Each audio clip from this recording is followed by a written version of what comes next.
وحياته الأسرية اتفاجئ باتصال من رقم غريب، والمتصل كان فارس.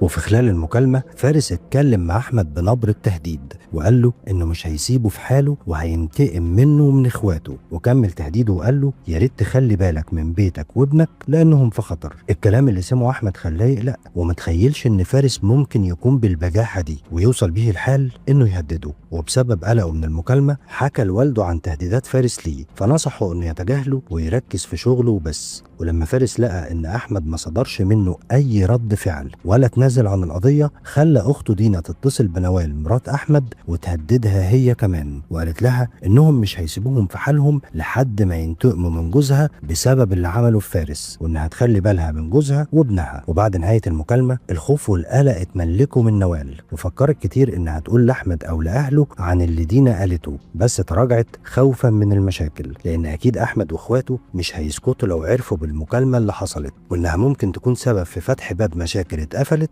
ودي مجرد تهديدات.